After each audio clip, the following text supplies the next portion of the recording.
Hey everybody, welcome back to Daily Woodworking.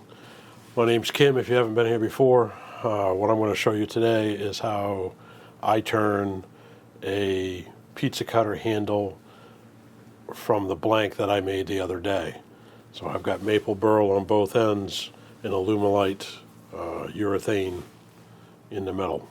If you haven't seen it, I'll put it up above and you guys can go watch that. So one of the first things you notice, I'm wearing safety glasses when you're turning. Safety is entirely dependent upon yourself.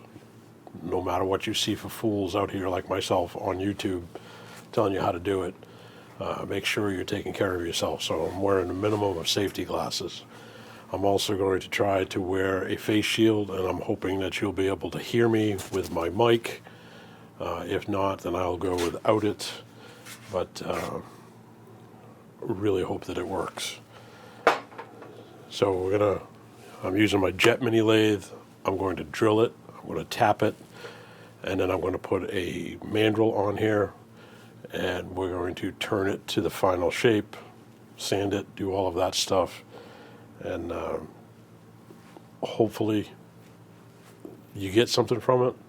If you do, please give me a thumbs up, like, whatever it is here on YouTube, and think about subscribing. I would really appreciate it. So without any further ado, I'm going to turn the camera so that we can get busy. All right, so I've got my Jet Mini lathe. I've got a 1221 variable speed. Love the machine. I do a lot of, or almost all of my handle work here. Most of the time, I actually do my drilling on my one-way, which is behind me. I've got a 2436. And the reason I do that over there is because it is the best drill press that I have in my shop. Second best is right here. We're going to, for the sake of filming this, we're doing it on the Jet. I've got a Vicmark. I've got extended jaws on my Vicmark chuck. I've got my blank. We're going to chuck that up. And then first thing we're going to do, find the center. Mark the center, and then drill it, and use this right here. And this is, I believe it's 3/8 16 thread. Yes, it is. And that will allow me to tap this right here for my tap. My drill bit is 11/32. This is also a Vicmark center marking tool. Whoops, the right end. I've cut the end. I don't know if you can see that. I've got a nice flush surface of maple burl. On the other end of it, I've got maple burl, but it's still covered with Alumilite. And if I try to mark on it, it doesn't really do much. So I trimmed it. And this is going to hopefully mark it close to center.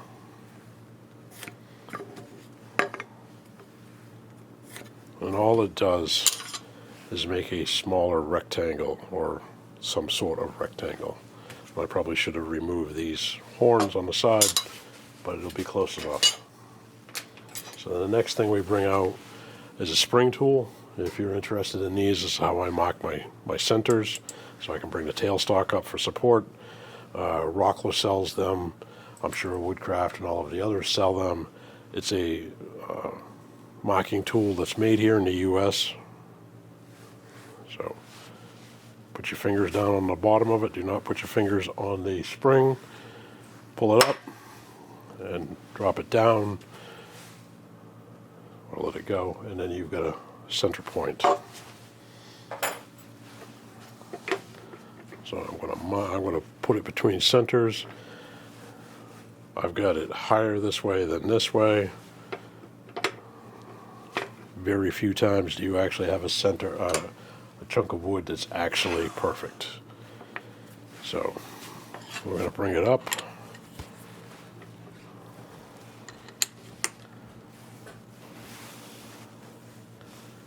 I'll try to center it as best I can. And then I actually push it in with the tailstock. Not so that I want the end of it, the opposite end of this, touching up against it. I don't want that. I want to be able to see a little bit of a gap. and then just tighten it. And when you turn this on, it's pretty good. If there was a lot of wobble and movement here on this tailstock, I would reposition it, just because it means I'm not quite to the center. And you don't have to do this step. A lot of people do not. I'm going to clear this off, and I'm going to make this a little bit concave, and then I'm going to drill it and do my tapping.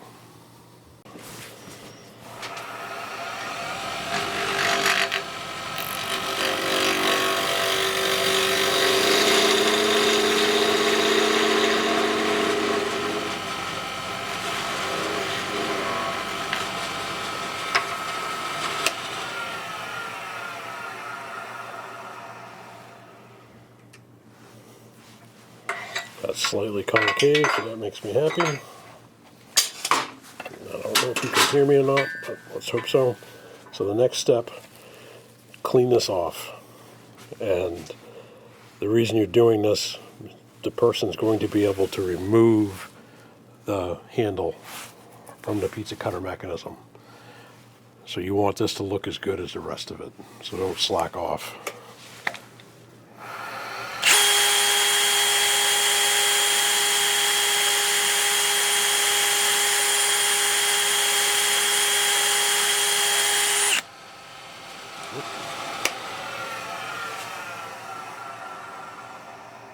Not sure if I was in your way there or not. So that was 120 grit. Next one's going to be 180 grit.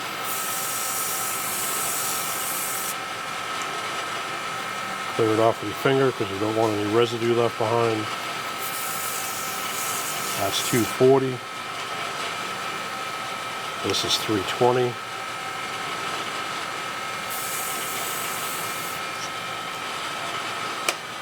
I'm resting my hand down here so I have some place of purchase so that I don't get sucked into it. So that's all done and it's ready to be tapped.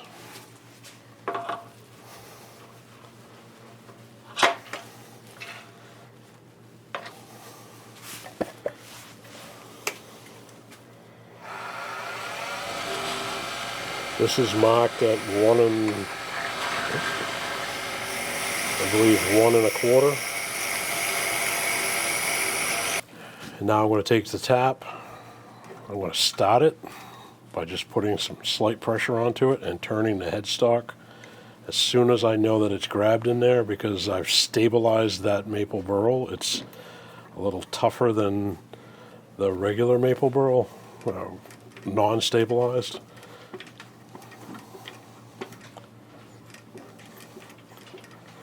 And I know there's going to be somebody out there that asks me how come I don't use the inserts.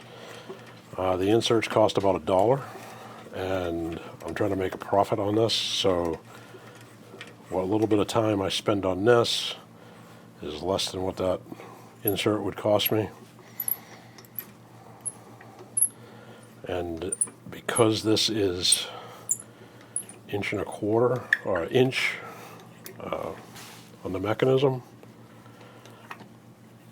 I believe, but I'm not 100% sure, that a lot of the inserts are actually bottomed out, so you can't go any further than that. Again, I don't know that for sure. The one that I tried it with didn't allow that to happen. Didn't allow me to do what I wanted, so I just stopped. So I'm using a mandrel chuck.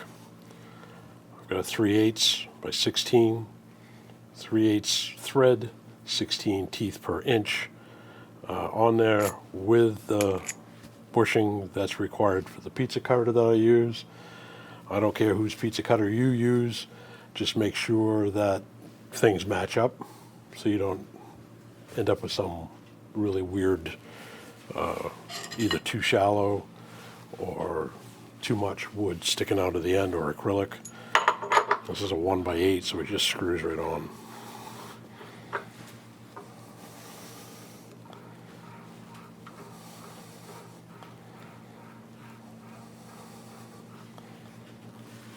Tighten it in. And put your tailstock live center back in.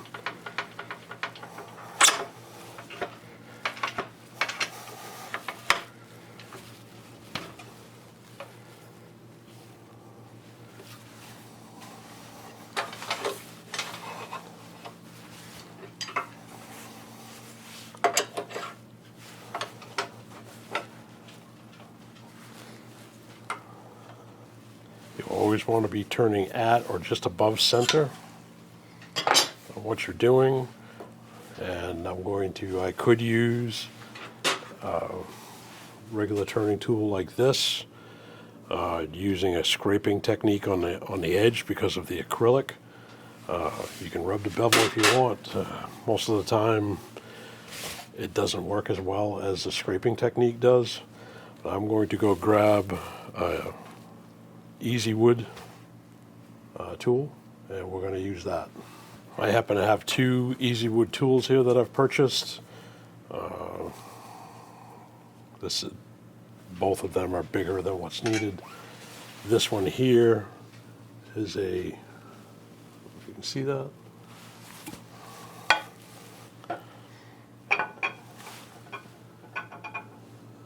There we go.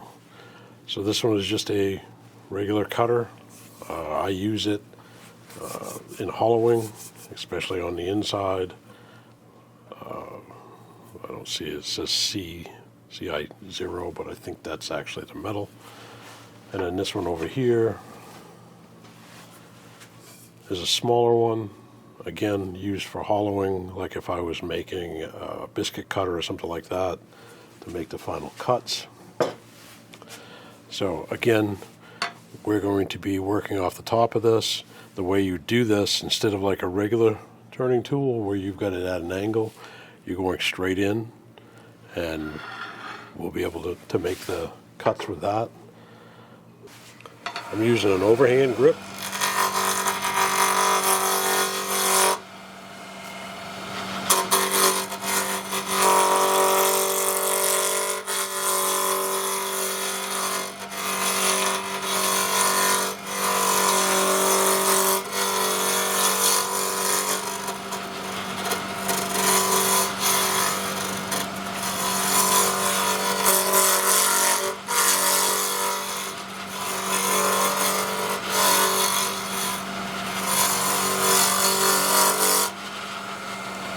This would be the underhand grip.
What I like to do is establish my two ends.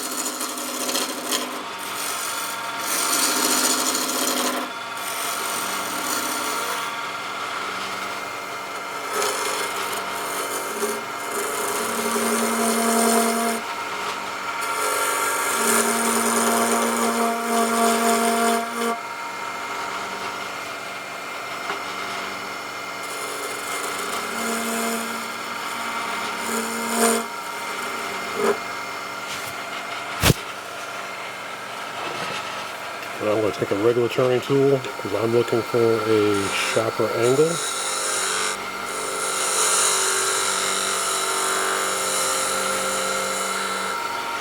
Just like that right there. There's something down here on the bottom that's rattling.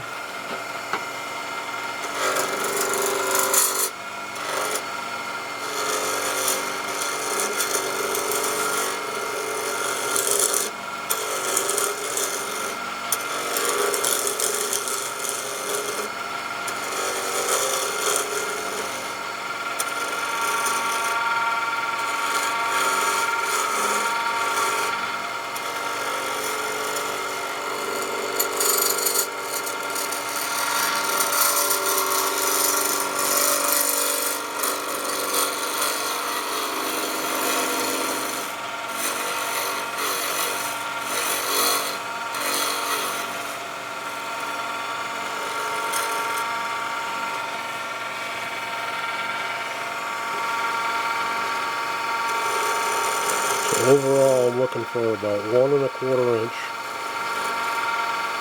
in diameter, or 1½ inch to 1¼ .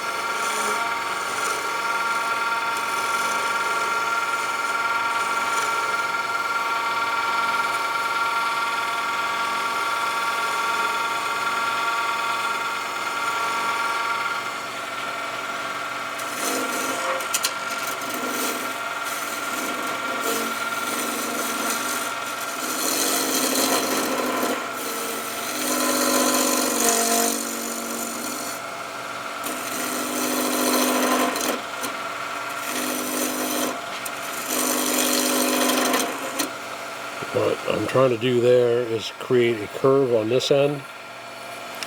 You can put your hands back here like this. Do not get in this danger zone between the tool rest and the spinning piece. But you can put your hand back here. And right here I can tell I've still got a flat, and right here I've still got a flat. The other way to do that is it will start to kick back or up and down.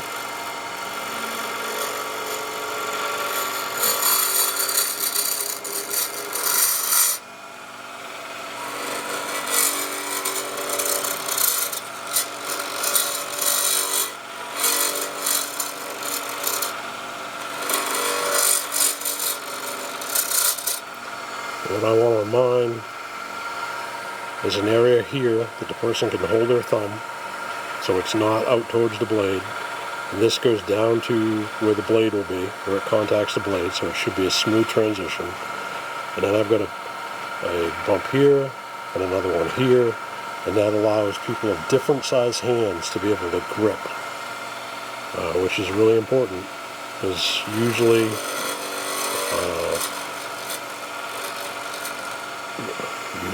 there's always different size hands that are going to be grabbing this. A lady's hands and a child's hands are generally smaller than a man's, but not necessarily.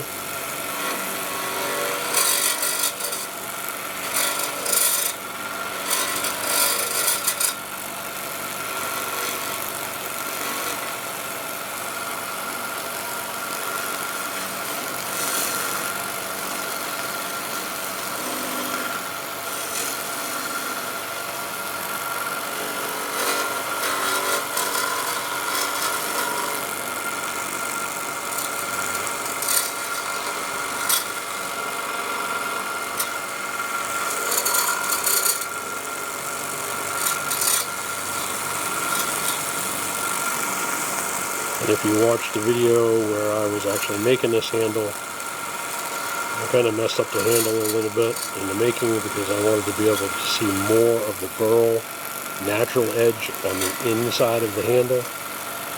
But I used too much fleck, and it kind of messed it up on me. Or at least I believe it did.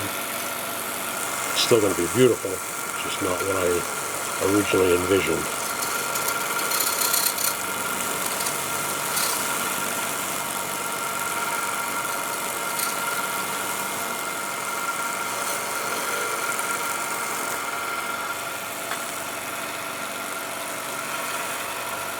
Take your time, you don't have to be in any particular rush.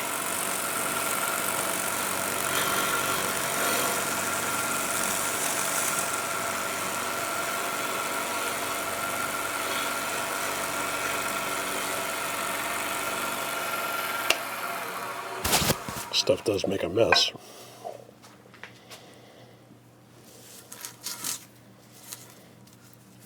And it's very common when you're turning this to not be able to see inside of there anyways. But this is a great way to use up some scraps. Ooh, we had a chip out right there.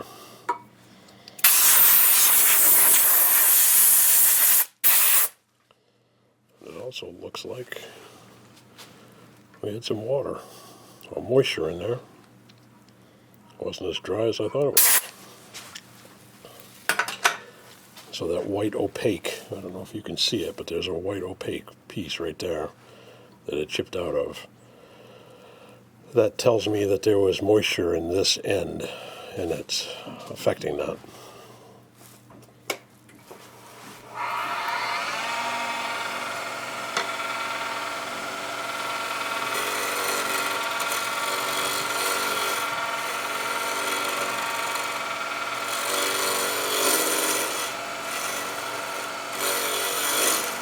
So we've got to turn down below that.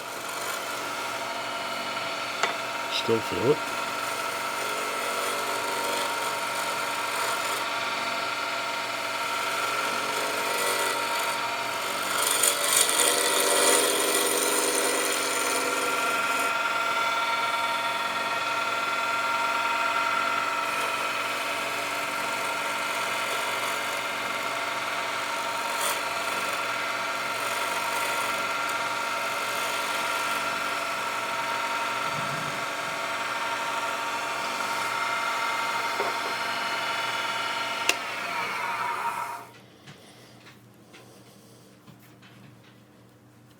Still got a little bit.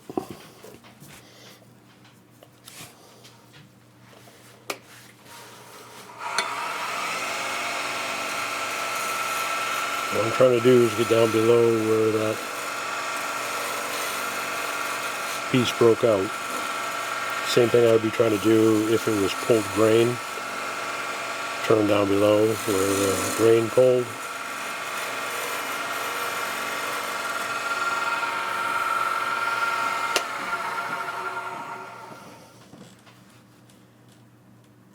There, now we're down below it. Let's finish up our handle.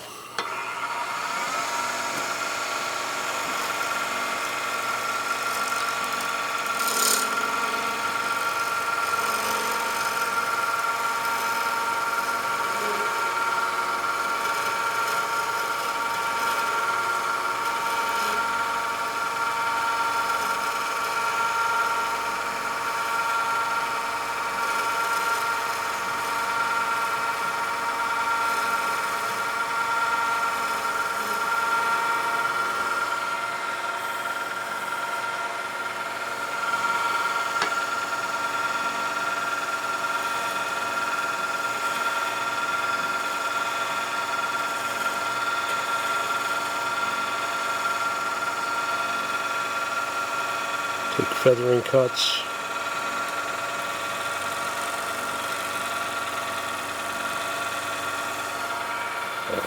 Cuts as light as feathers.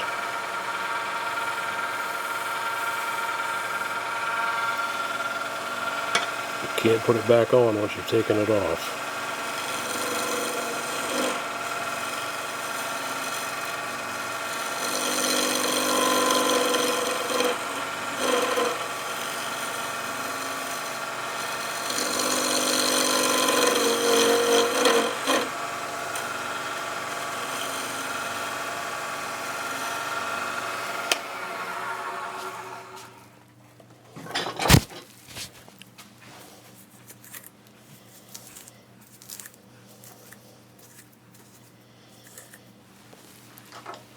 Got compressed air in your shaft.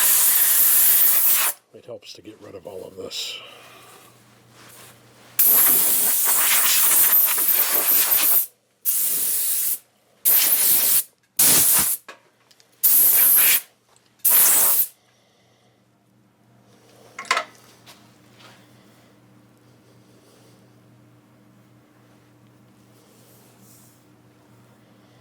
Still got a little bit of a nick right there.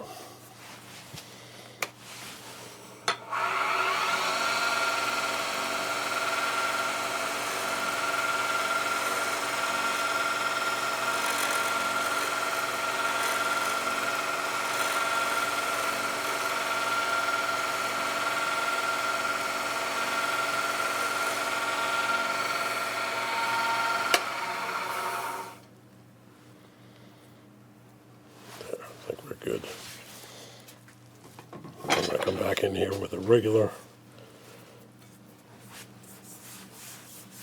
tool. To clear this, I'm going to pull this back. I'm going to be unsupported, so I'm going to pull that back. I've got to get past that hole that live center is creating. So, easiest way to do that is with a regular spindle gouge. In this case, it's a detail gouge. Put one finger on the tool rest holding your tool.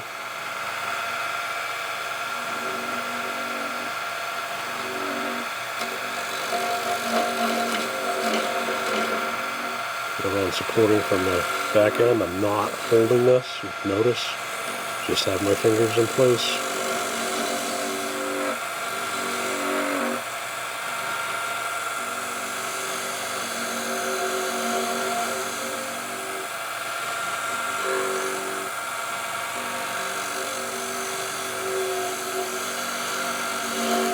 You hold on to this, you put pressure against it, you'll actually start to feel heat.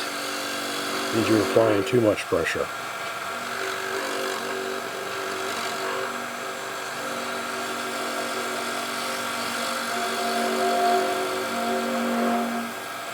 And this thumb is holding this tool down onto the tool rest.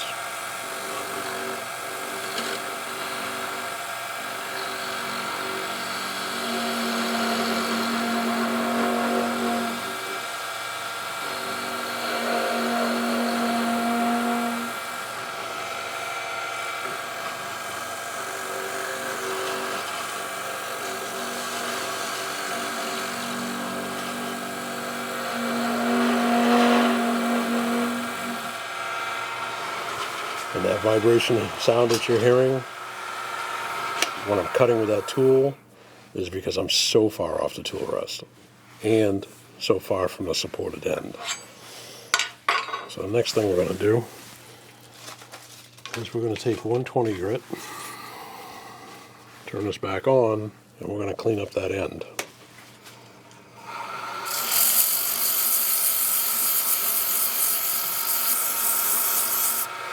I'm holding my two fingers like this behind this, that's my support, and if the lathe happens to grab this, I'm letting go, and it'll either wrap it or it'll fly off. Safety first at all times.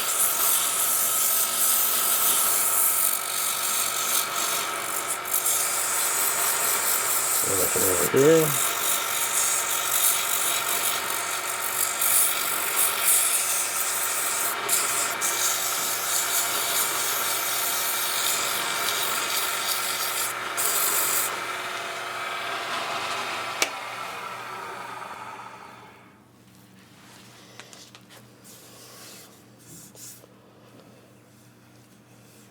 We're going to come in here and clean this up a little bit, but we're going to do that with a 180.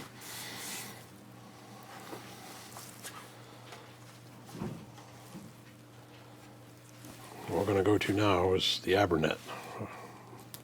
180, 220, 320, 400, 600. And then we're going to go to the Merlon. The darker one is 1500. The lighter one is 2500. So this is how we're going to clean all of this up.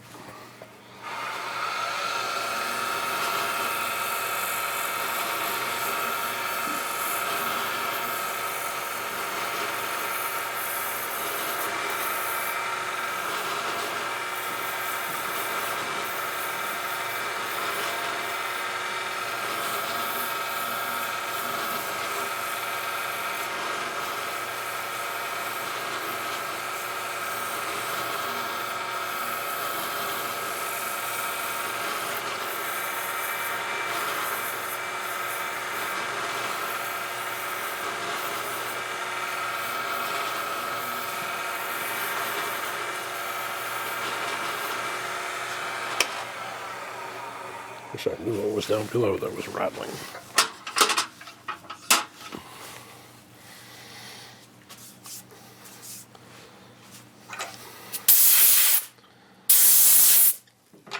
So with now we're going to go in the direction of the handle, of the length of the handle.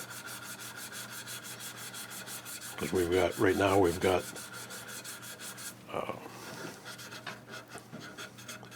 scratch marks going around the handle.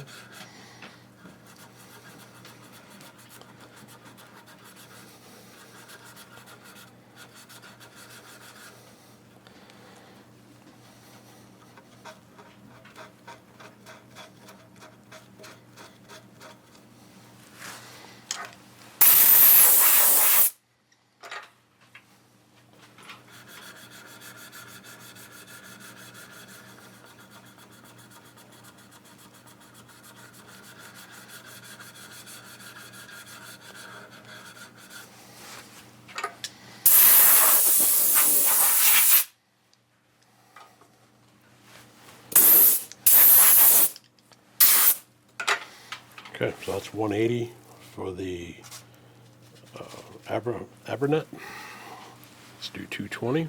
Definitely don't have to do that. Started out like I was a lathe turning.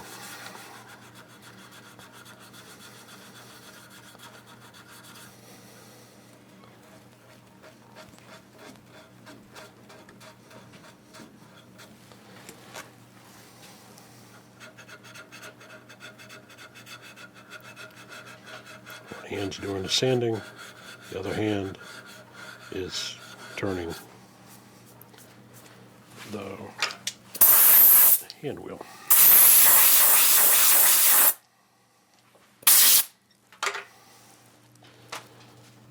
That's 220, 320. What you don't want to do when you're sanding is you don't want to be jumping more than 50% of the previous grit. The first grit that you use, it can be a shaping grit. So if you've got something that needs to be straightened out, that's the time to do it.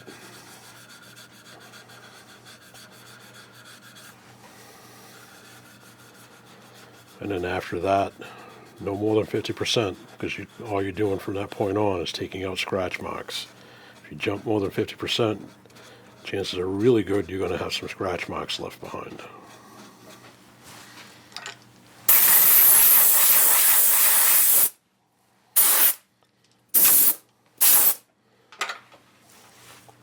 So that was 320.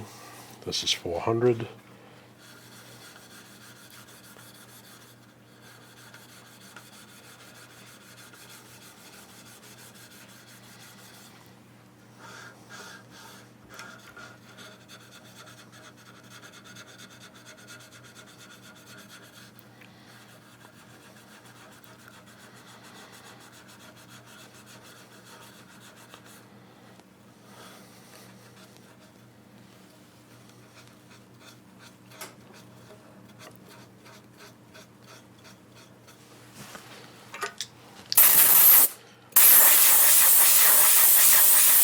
Each one gets a little bit easier. You don't have to spend as much time. This is the final Abranet, and I'm doing it at 600.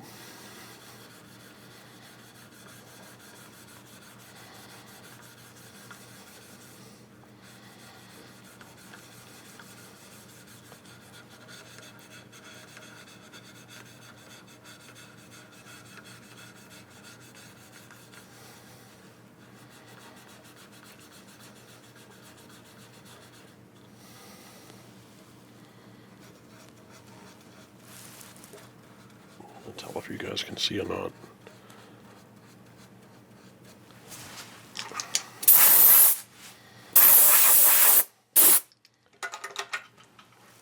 Turning skills are there, but the directing skills are probably not. So this is the Merlon. This is a 1500. I'm going to turn the lathe on.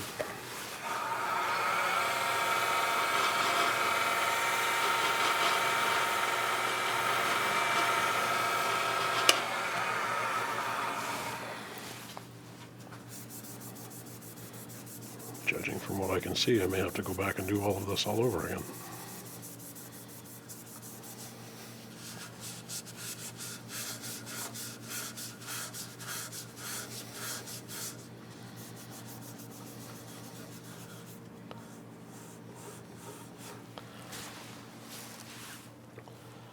So that's the 1500. This is the 2500.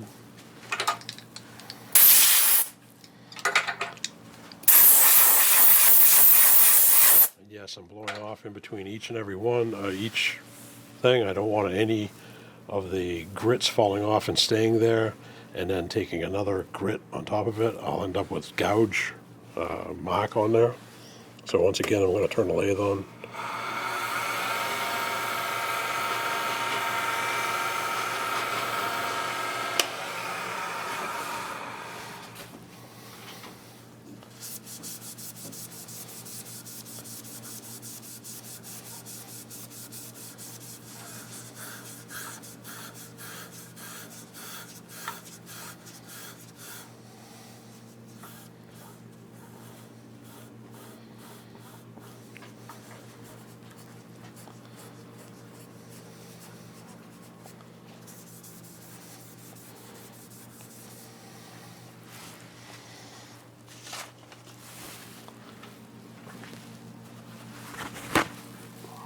Grab myself a piece of paper towel.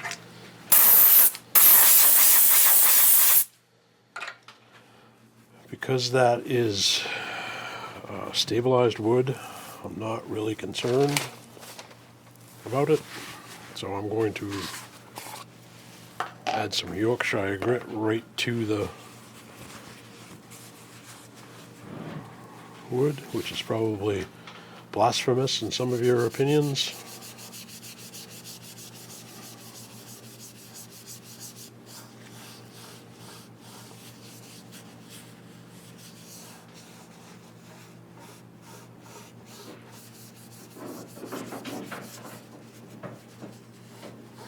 I don't know if you can hear that noise. That's my dog playing with her toys upstairs. My wife is home today because it's Sunday evening, I think. My dog is upstairs making noise so that I know she's up there. Yes, the same one that was yawning while I was doing this the other day when I was making this blank.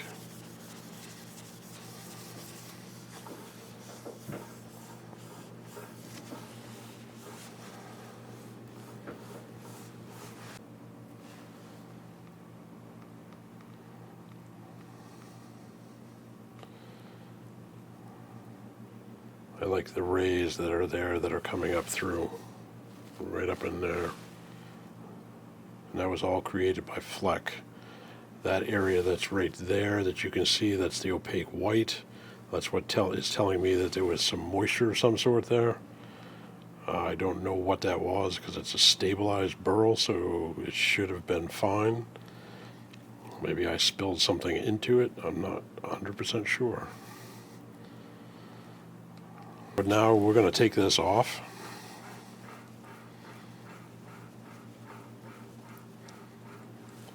I still have an unfinished end right there, so I'm going to put some of that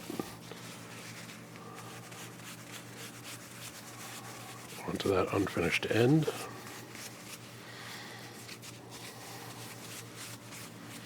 Can feel it's got a little bit of grit on there, but that's okay. So I have now set up a Beal buffing system. 3 different wheels.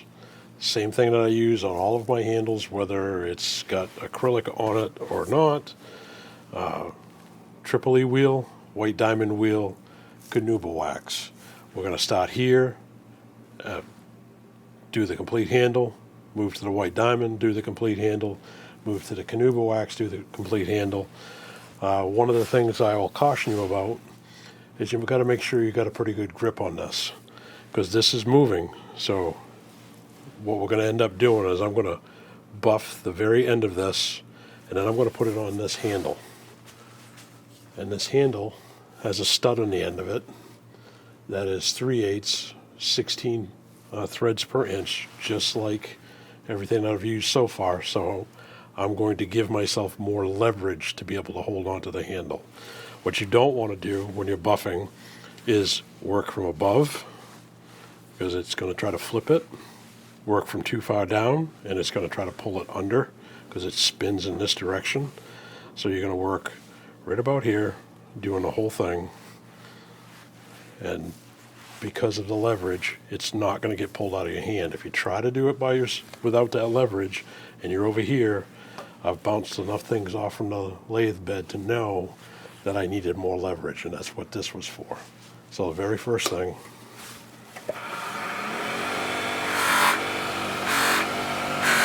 and that takes care of the end.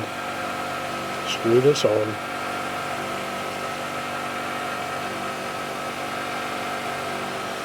Now we're going to come up here, all the way around,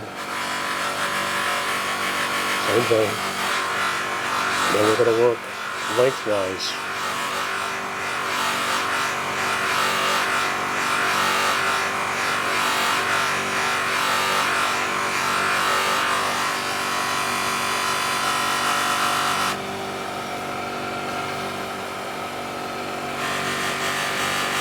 Same thing in the center.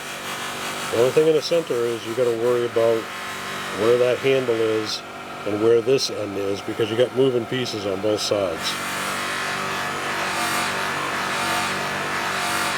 You don't have to press in hard, you just have to hold it up against it. This is spinning at about 2700, 2800 RPM, so it's creating the friction that is needed for the wax to be able to go into and onto the piece you're working on.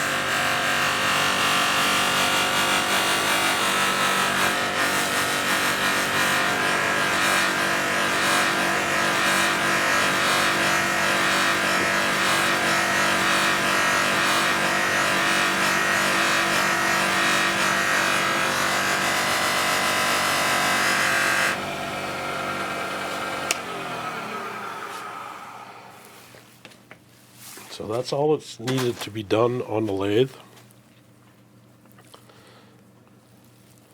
The last thing is for me to get a kit down here and put it together so that you can see this. Shiny all the way around. What I usually do is set this off, and then a couple hours later I put the kits into them. It allows the wax to dry because you just superheated it, and allows the wax to dry and set up. So I'm going to set it off to the side for a little while, and then I'll put a kit into it so you can see what the pizza cutter overall looks like. I will say that I really cannot see much of the natural edge. I can see some, but I cannot see what I was hoping to see on the inside. So as far as the experiment of that going in there, I applied either too much fleck, or I shouldn't have applied fleck at all. I should have put a very light dye into it so that we could be able to see the natural edge on the inside. The other thing I could have done when I stabilized these two pieces is I could have actually stabilized these pieces with dye in it. So if I wanted a blue handle with white, that would look really cool. Red with white would look cool. A green with the white would look cool. So that it's limitless. So usually when I'm making handles, I'm turning anywhere from 5 to 20 at a time. And to give you an idea, I turn more than 600 and something handles per year. So it's a big part of the business. I hope you enjoyed what you have seen so far. I'll go get a kit, put this together, and then get some photos of it to put on the end for you. All right, so I've cleared most everything out of the way here. I'm using a flexible CA glue. This one happens to be from Penn State. My pizza cutter of choice is actually from Craft Supply in Provo, Utah. Penn State somewhere near Pennsylvania. Penn State is near Philadelphia. So I'm just going to squeeze some CA in there.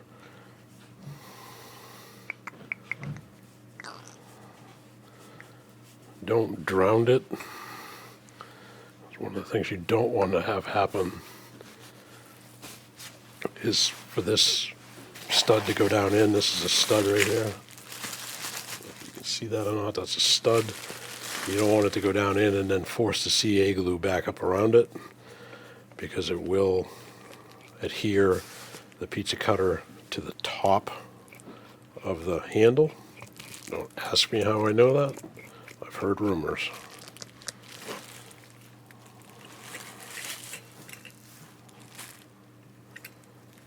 So there is a beautiful pizza cutter. I'll get some pictures taken of that up in the studio and put it on the end of the video for you. I hope everybody enjoyed what I was doing. You learned something from it. If you've got questions, please ask them. I'll try to answer as best I can. Other than that, thanks for stopping by. I really do appreciate you watching. Hopefully you watched all the way to the end. And give me a thumbs up if you would. If you haven't already, subscribe. Help me out a little bit. And we'll see you in the next one.